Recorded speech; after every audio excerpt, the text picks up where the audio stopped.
जून के आखिरी दिन यानी कि 30 तारीख को बिहार सरकार के विभिन्न विभागों में बड़े पैमाने पर तबादले हुए हैं। इनमें 18 जिला शिक्षा पदाधिकारी, 5 क्षेत्रीय शिक्षा उप निदेशक समेत शिक्षा सेवा के 44 और अवर शिक्षा सेवा के 277 अधिकारी भी हैं। वहीं 17 भूमि सुधार और उप संहर्ता और 183 अचल अधिकारियों का भी स्थानांतरण किया गया है। इसके अलावा 12 सिविल सर्जनों समेत 179 डॉक्टर सहित कई विभागों में 1500 से अधिक सरकारी पदाधिकारियों का तबादला किया गया है।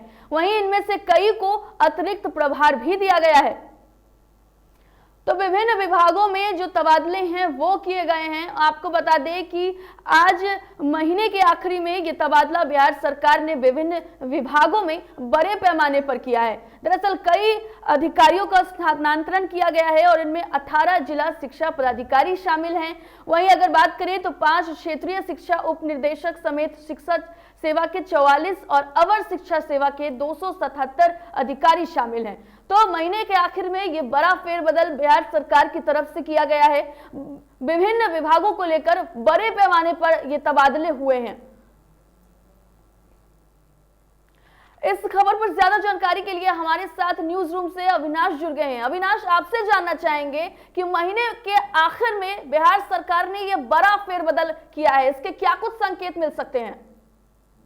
देखिए, जिस तरीके से एक तो इसे रूटीन भी कहा जा सकता है, क्योंकि तरीके से तबादले होते रहे हैं और तबादलों का सिलसिला लगातार जारी रहता है। हालांकि कई तरीके के तबादले तब होते हैं जब अधिकारी काम नहीं करते हैं, लेकिन अभी इसके पीछे का कारण क्या होगा ये बता पाना बड़ा मुश्किल है। हालांकि 1500 से अधिक तबादले अधिकारियों के किए गए हैं। इसमें आपको बता दें कि कुछ जो हैं प्रखंडों के वीडियो हैं, कुछ अगर बात करें तो अंचलाधिकारी हैं, इसमें सीईओ का तबादला किया गया है और इसके अलावा अनुमंडल के भी अधिकारी हैं, वो भी है।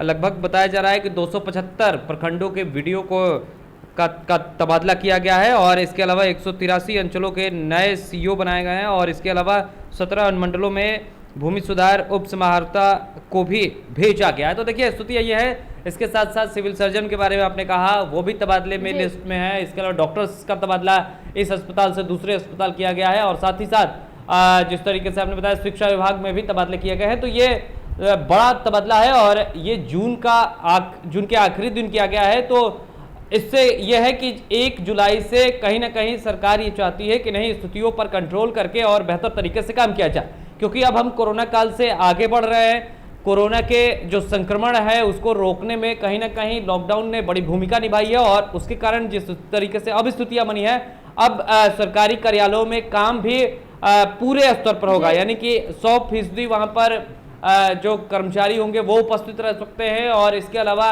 काम और जो रुका हुआ काम था उसको और बेहतर तरीके से कैसे किया जाए और उसको सुचारू ढंग से आगे बढ़ाना है।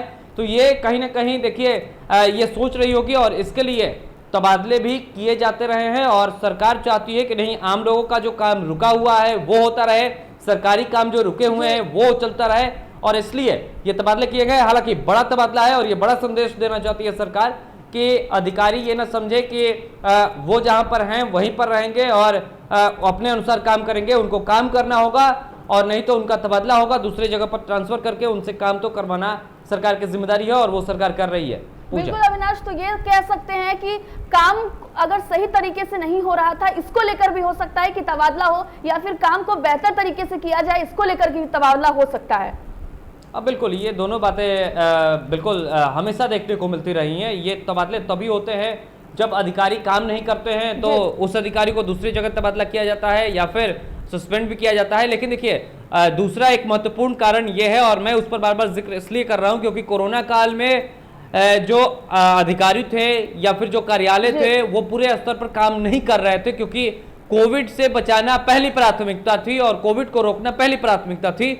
इसके बाद अब जो होगा वो कोविड के रोकथाम, कोविड से बचाव, इसके अलावा लोगों का भी काम, सरकारी जो ऑफिस में जो काम होता है यानी कि सरकार के जो काम होते हैं वो काम, सरकार की योजनाओं को धरातल पर लाना होता है वो काम। देखिए, वीडियो और सीईओ इसकी भूमिका बहुत ज्यादा है। साथ ही साथ भूमि सुधार जो विभाग है उसके अधिकारियों का तबादला किया जाता है। ये तमाम जो विभाग है बहुत महत्वपूर्ण विभाग होते हैं और यहाँ से आम जनता जुड़ी हुई होती है और आम जनता का काम यहाँ से होता है। और अब जब पंचायत प्रतिनिधियों का कार्यकाल खत्म हो गया है और परामर्शदात्री जो समिति होगी वो अपने परामर्श पर इस तरीके से काम करेगी, तो कहीं ना कहीं इन अधिकारियों के ऊपर भी बहुत ज़्यादा लोड है, बहुत ज़्यादा काम का प्रेशर है। तो ऐसे में तबादले करके दूसरे जगह भेजा जा गया है, तो ये देखने वाली बात होगी कि इसमें अब ये अधिकारी कितना बेहतर प्रदर्शन कर पाते हैं। बिल्कुल अविनाश, सही कहा आपने।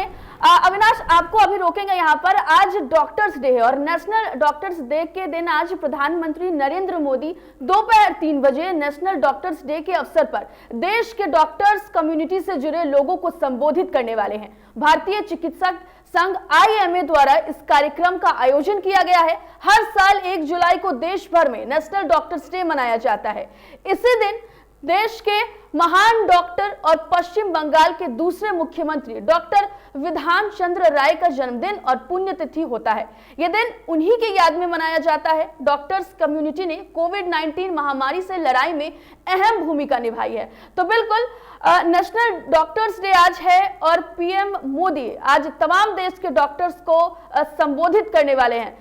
इस खबर पर हमारे साथ अविनाश भी जुड़े हुए हैं। अविनाश, आपसे जानना चाहेंगे कि जिस तरीके से कोरोना काल में डॉक्टर्स ने एक अहम भूमिका निभाई है, उसको लेकर भी आज PM मोदी उनको संबोधित करने वाले हैं। बिल्कुल, देखिए दोपहर 3 बजे एक का समय बताया जा रहा है जब प्रधानमंत्री नरेंद्र मोदी चिकित्सक क्षेत्र से जुड़े लोगों को संबोधित करेंगे, अपनी बातें कहेंगे।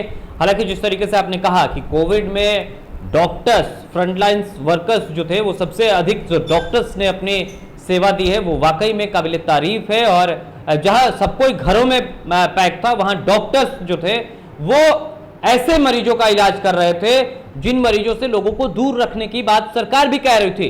तो इसमें ये समझिए कि डॉक्टर्स कितना बड़ा काम कर रहे थे और कितना बड़ा रिस्क ले रहे थे।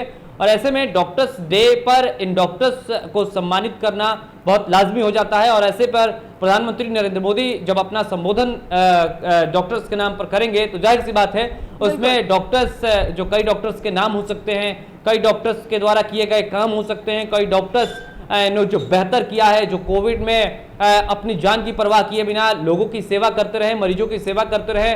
कई डॉक्टर्स की मृत्यु भी कोरोना काल में हुई है, उनका भी जिक्र प्रधानमंत्री नरेंद्र मोदी यहां पर कर सकते हैं, क्योंकि ये एक सर्वोच्च बलिदान इसको कहा जा सकता है कि आप जानते हैं कि आप जिस मरीज का इलाज कर रहे हैं वो कोविड से संक्रमित है और उससे कहीं ना कहीं आप भी संक्रमित हो सकते हैं। ऐसे में भी डॉक्टर्स वहां लगे रहे और अपनी जिम्मेदारी निभाई, 24 घंटे ड्यूटी निभाई। और ऐसे में ऐसे तमाम डॉक्टर्स को DTV भारत की पूरी टीम भी पूजा सलाम करती है उनके इस कर्तव्य के लिए, उनके इस काम के लिए। देखिए कहीं ना कहीं जैसा आपने बताया कि देश के महान डॉक्टर जो पश्चिम बंगाल के दूसरे मुख्यमंत्री भी रहे, डॉक्टर विधान चंद्र, ऐसे में उनके आज जन्मदिन भी है और आज ही के दिन उनकी मृत्यु भी हुई थी। तो इस अवसर को लेकर नेशनल डॉक्टर्स डे मनाया जाता है।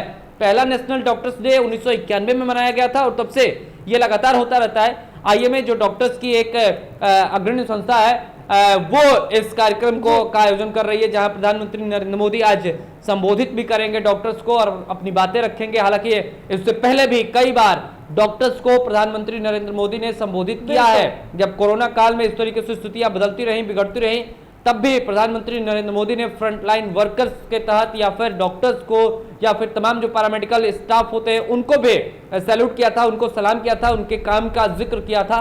आज मुझे लगता है कि प्रधानमंत्री नरेंद्र मोदी डॉक्टर्स डे पर डॉक्टर्स को कहीं ना कहीं उन डॉक्टर्स को जरूर याद करेंगे जिन्होंने अपनी जान गंवा दी है इस कोविड काल में लोगों की सेवा करते करते। बिल्कुल अविनाश, क्या आपको लगता है कि आज जिस तरीके से PM मोदी डॉक्टर्स को संबोधित करने वाले हैं, तो क्या उनके लिए कुछ खास तोहफे भी लेकर आ सकते हैं या उनके लिए कुछ खास घोषणा कर सकते हैं इस संबोधन में? देखिए इसकी बहुत उम्मीद करना तो नहीं किया जा सकता है, क्योंकि देखिए डॉक्टर्स डे पर किसी खास चीज़ का जिक्र कर देना या फिर किसी खास चीज़ का पूरा कर देना, तो ये ऐसा लगेगा कि नहीं डॉक्टर्स डे था तो चलो हमने कर दिया। देखिए सरकार का काम होता है तमाम पहलुओं पर ध्यान देना और तमाम पहलुओं को देखते हुए अगर कहीं किसी चीज़ की मांग होती है या फिर कहीं किसी चीज़ की समस्या होती है उस पर कानून लाना या उस समस्या का समाधान करना, वो अमूमन आए दिन होता रहता है। तो किसी खास दिन पर इस तरीके से सरकार करके ये संदेश भी नहीं देना चाहेगी कि नहीं हम खास दिन था तो चलिए आपके लिए हमने कर दिया, बाद बाकी दिन पे आप कहते रहे। देखिए डॉक्टर्स की एक मांग बहुत दिनों से लगातार की जा रही है और वो है डॉक्टर्स के लिए एक ऐसा कानून लाना जिसमें उनकी सुरक्षा हो, क्योंकि आए दिन हम देखते हैं किसी मरीज की मृत्यु हो जाती है और हॉस्पिटल्स में डॉक्टर्स के साथ मारपीट होती है।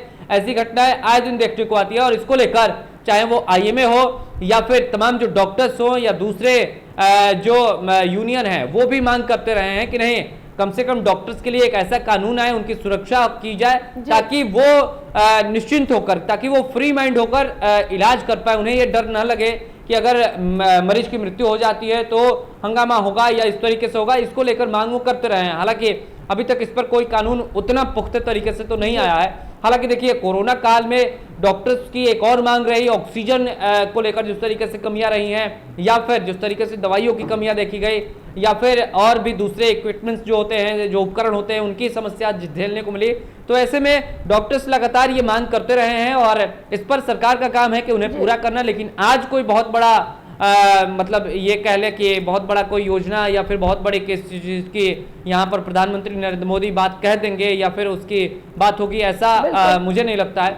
डॉक्टर्स डे है, डॉक्टर्स को सम्मानित करने की बात होगी और जहां तक मुझे बात है, मुझे लगता है कि प्रधानमंत्री नरेंद्र मोदी उन डॉक्टर्स को खास करके याद करेंगे, उन्हें श्रद्धांजलि अर्पित कर सकते हैं जिन्होंने कोरोना काल में अपनी जान गंवा दी है। पूजा, बिल्कुल। तो जिस तरीके से आज नेशनल डॉक्टर्स डे है, पीएम मोदी डॉक्टर्स को संबोधित करने वाले हैं, तो उन तमाम डॉक्टर्स को पीएम मोदी भी सलाम करेंगे और डीटीवी भारत भी उन तमाम डॉक्टर्स को सलाम करता है। बहुत बहुत धन्यवाद अविनाश आपका तमाम जानकारी के लिए।